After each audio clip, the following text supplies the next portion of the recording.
Ready for the brake job?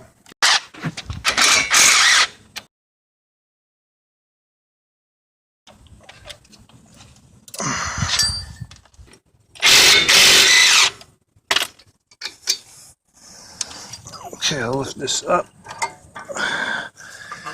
and pull it out of the caliper pin. And I'll rest it right up here. Now I'll take the caliper bracket off.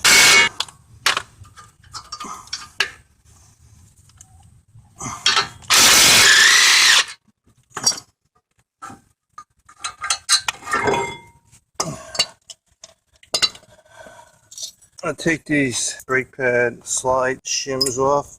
There's some new ones. Just clip them in.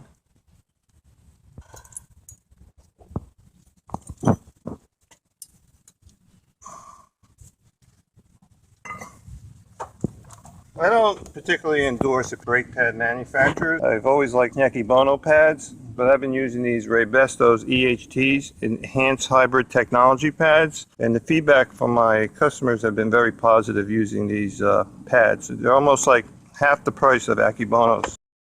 And unlike Akibonos, this pad set comes with new shims. When you buy Akibonos, they don't give you new shims.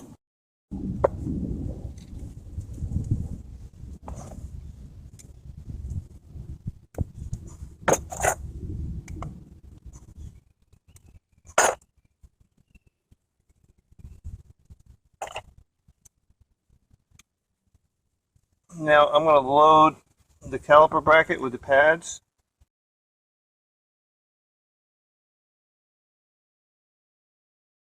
Okay, so this caliper bracket with slide shims and new pads are all ready to be mounted. Now I'll be replacing the brake rotor.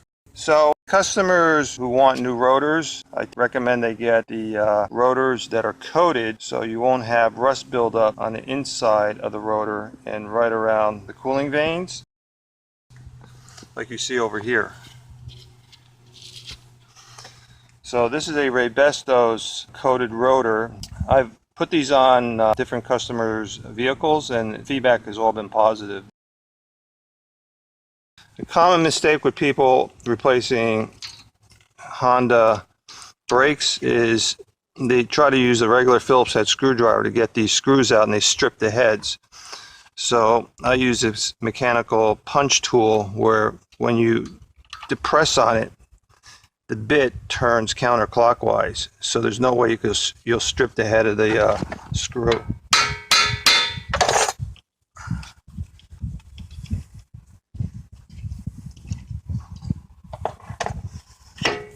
Okay.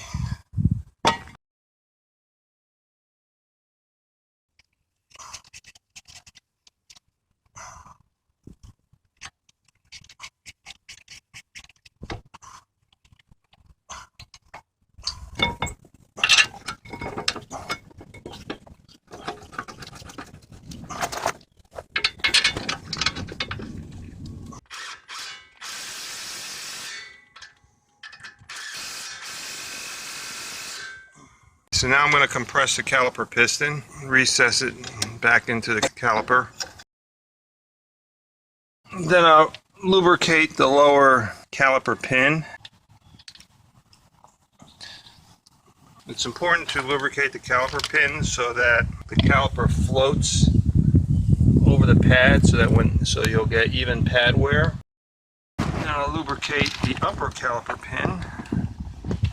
Now the Honda brake pad comes with new pad spreader springs. So the tricky part is to be able to mount the caliper over the pads with these springs that are pushing the pads out. So what I do is I use my pad spreading tool to act as a brace to hold the pads tight against the rotor while I put the springs on.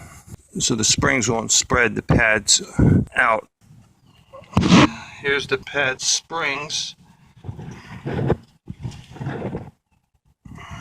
Now I'll mount the upper caliper pin onto caliper bracket. As the caliper goes over the pads, I could release the tension off the brake pads. So I'll just put on the last caliper bolt.